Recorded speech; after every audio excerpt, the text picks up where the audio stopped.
This is Jeremy, the co-host of Pianolin TV, and we have Alex, who is the host and founder of Pianolin TV. Hey Jeremy, how's it going? It's okay. You feel like doing anything today? Not really. What is your excuse? Well, That is our subject for today. What's your excuse? Literally, what's your excuse for not doing or feeling like doing something today? well, I guess the weather is not that great, and it's a little bit dark. And I also got the allergy. Hmm. You know, You think anything that can help you feel better regarding those, the weather and allergies that you just said? well, I guess you just you have to have something that takes your mind off that. So I mean, Anything that takes your mind off of those things in particular? I guess you can sleep or you can you can watch some YouTube or something like that. But I mean, I think yeah, something that if you can focus on something, you forget about everything else.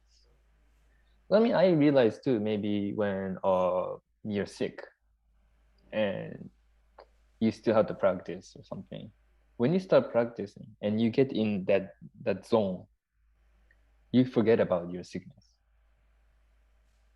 So I guess you just have to find something that's strong enough to take your mind away from what makes your motivation low. So based on what you just said, you don't really have an excuse. You basically can make yourself feel better from those allergies and Right. the bad weather, and you can actually do something. Right. And But then I feel the most, if nothing works, just sleep, you know, because that's going to definitely fix it. It's just a 1 hour nap or a 2 hour nap is going to clear everything away. hmm. So when you sleep, Mm. what does it do for your body? It gives you the rest. And then let's say you're tired, you're sleepy, and you can't focus. You sleep for maybe 1 hour, 2 hour, you're gonna be much clearer because your body is completely recovered. Another thing I used to do is I mean I still something to do is if you take the caffeine, whether it's the coffee or you could take other caffeine in other ways, but um you suddenly become you feel like you're new. But of course then your body is not actually not tired. It just feels like it's not tired. But that's also something that you could do if you can't sleep at all. I mean, if sometimes you don't have the time to sleep, that's something that usually works. I mean, if you don't feel like doing something, just drink some caffeine, and then you'll definitely get that motivation. Right. Not all people are, you know, can drink caffeine or prefer to drink caffeine. Mm. However, those those ideas are great. Having a small cup of coffee or a cup of tea. Those are the most popular caffeinated drinks. There's I, also I think some fat burners that I think there's still some that have ephedra, hmm.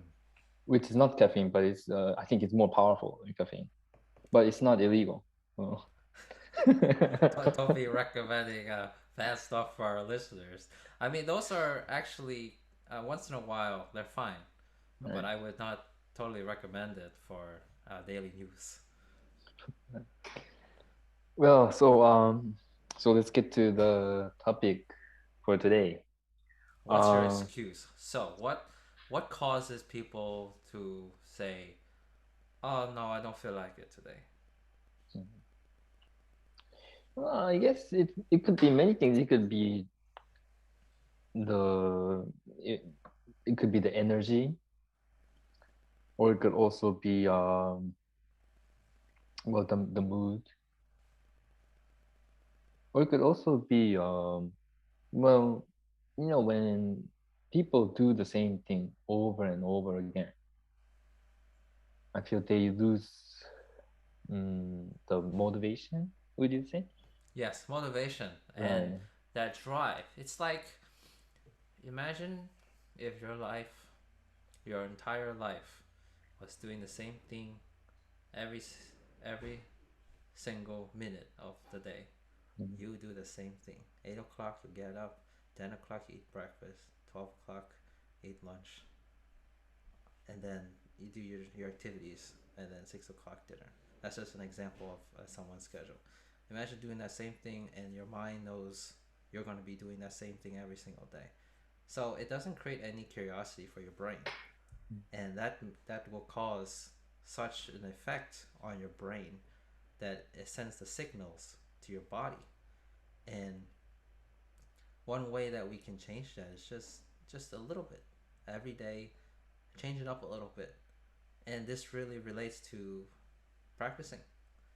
When we practice, you usually have your own warm-ups.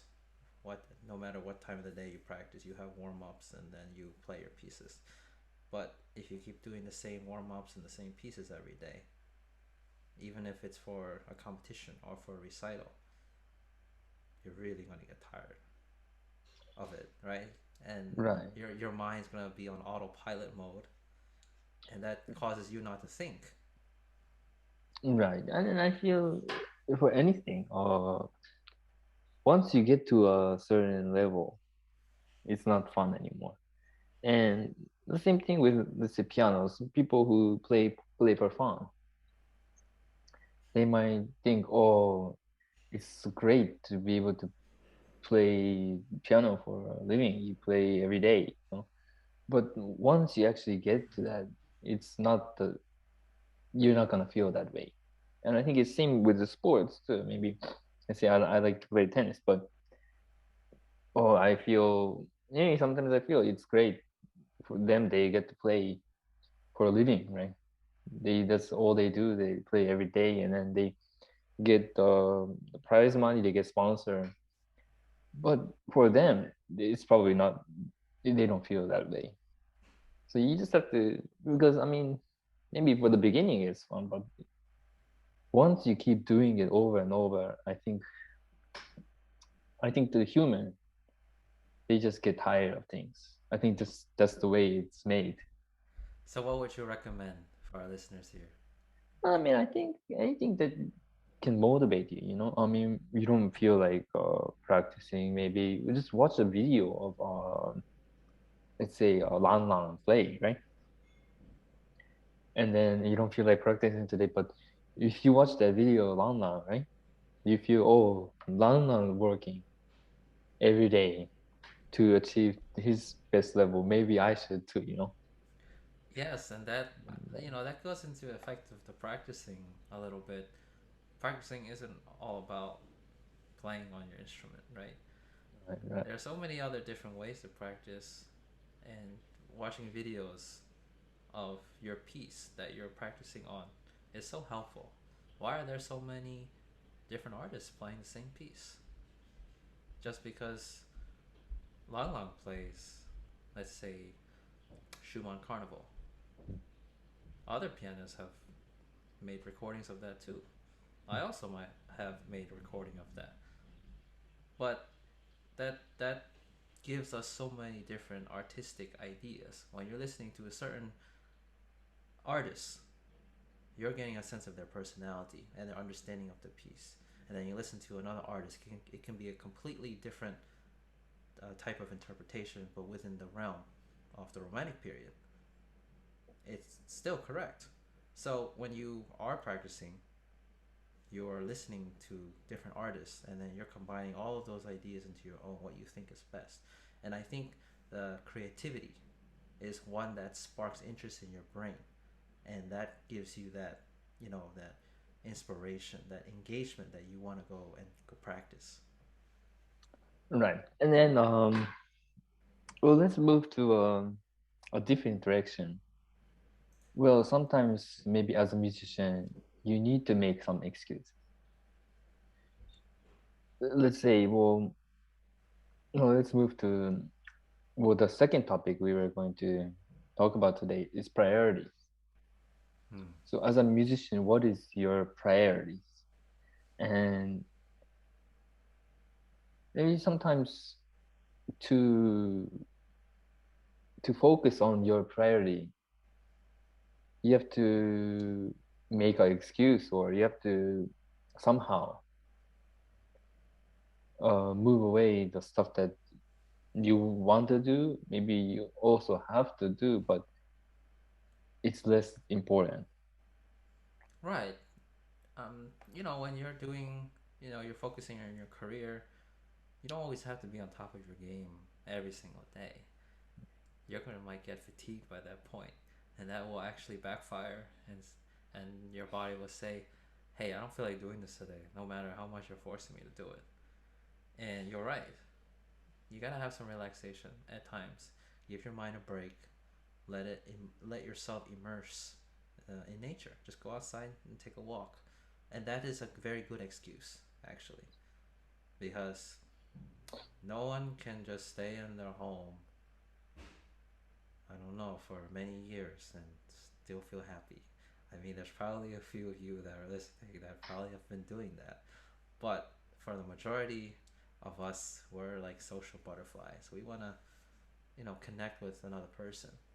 It's proven in science. They actually did experiments with people just locked with walls. They had food and the no social interactions. They had everything they wanted: books to read, physical activities to do, but no interaction with a human being.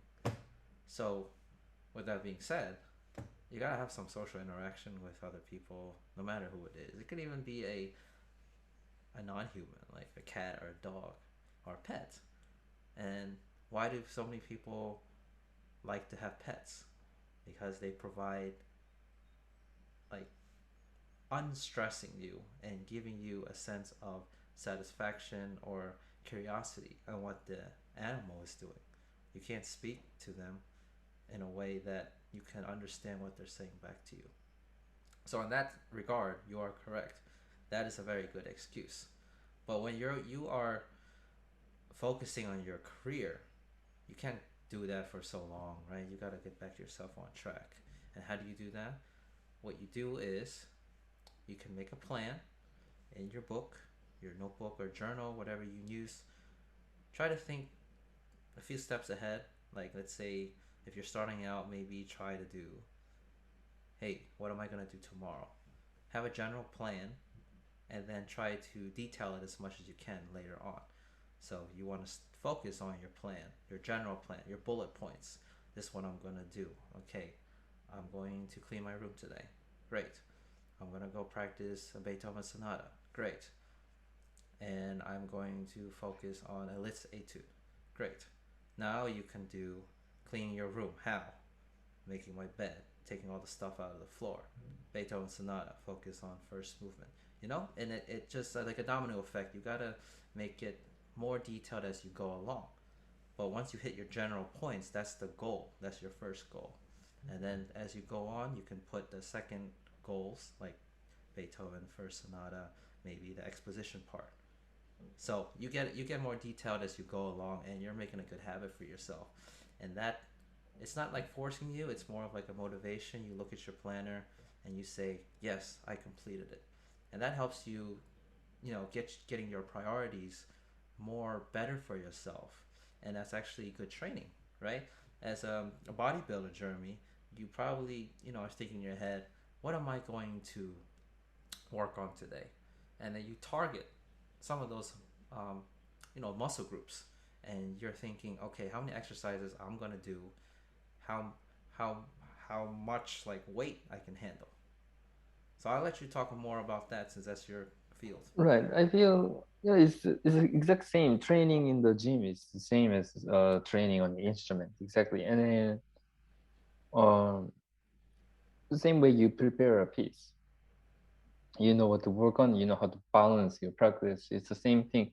You balance your training. So let's say, well, um, like the let's take the piece. There's if you have trouble on a section, right? There's many ways to work on that section. It's could be the rhythm practice, slow practice. You practice with the metronome. You you could do all kind of you put the accent right. Make the uneven accent practice. Same way, if you want to make if you want to work on some particular body part, right? Let's say you want to work on the let's say the back, right?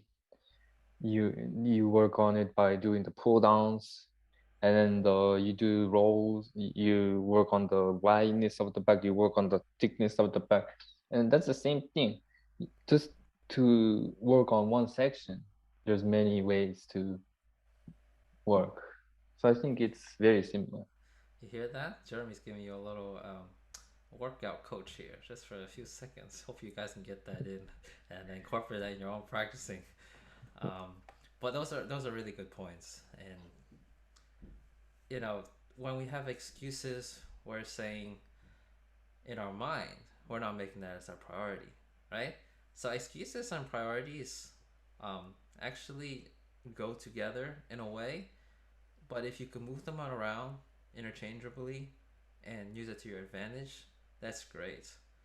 Like, let's say Johann Sebastian Bach. Many of you are aware. If not, he was one of the great organists back in the Baroque period. This is in 1685. He was born. So that's a long time ago. That's almost like 400 years. Um, so just imagine that kind of lifestyle. No cars, no, technology, all the modern stuff we have today, computers.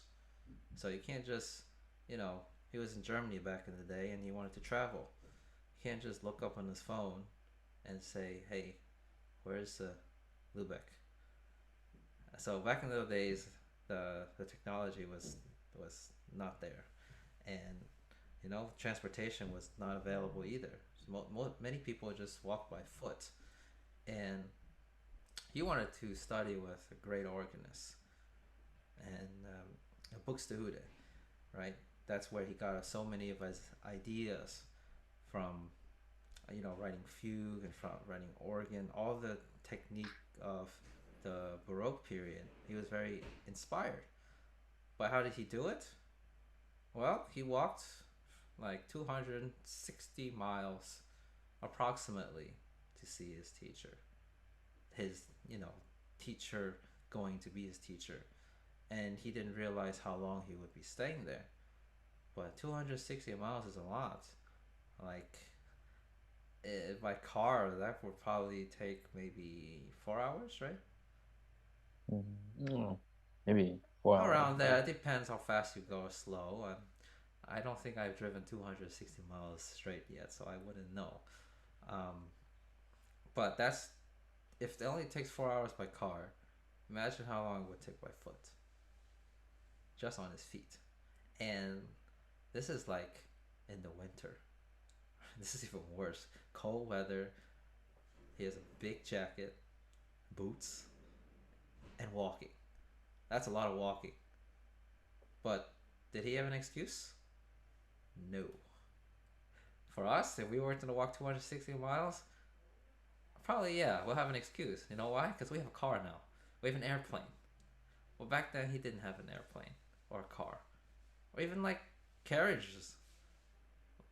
Those were the things before cars or even a bike, just by foot. And him being able to walk 260 miles, of course he's gonna probably have breaks and sleep, but that's a lot of dedication to be able to study with a great master. And for him, his excuse was nothing. So, which means in today's time, if you want to do something, put it as your priority, right? Put it on your top of your list. So you have a top of your list priority, and it just trickles down. And when we have excuses, that priority is not high. And I find that true to many people, right? If you are not their priority, they're not going to text you back. They're not going to call you back. And people ask, why isn't my friend texting me back? Why isn't he or she calling me? And here's your answer. And sad to say, you're probably not their top priority. They may have other things on their mind in their own schedule, but don't be offended by that, because usually some people just really think for themselves, and that's great. At times, they'll probably have a lot to take in, in their schedule, and they'll probably eventually get back to you. But just talking about priorities and excuses, try to understand what other people are struggling with and try to stand in their shoes. And I think in our previous episode, you were talking about um, inviting someone to go bowling, right? Right. And you were saying, oh, does it take the whole day to do homework? Right. And you gave them a um, more appropriate scenario for them to think about it. So when people say, hey, I don't think I have time for that, do they, or because maybe they're worried about something that's really on top of their priority list, um, but it could be too much, right? So there's a balance for everything, like the yin and yang. You gotta find the perfect balance for your priorities and excuses. You can't take on too many things at once, but you can't just be so laid back if you have, so much work you've gotta complete. Okay. So I guess we can wrap it up for today. Hopefully the listeners, you got some good advices, and don't forget to subscribe to our Pianolin TV. We are also available on Spotify, Google Podcasts, and Apple Podcasts. And we will see you next Tuesday. Take care. Remember, what is your excuse? Is your excuse good or bad? And use it to your advantage. And focus on your priorities. See you next Tuesday. Take care.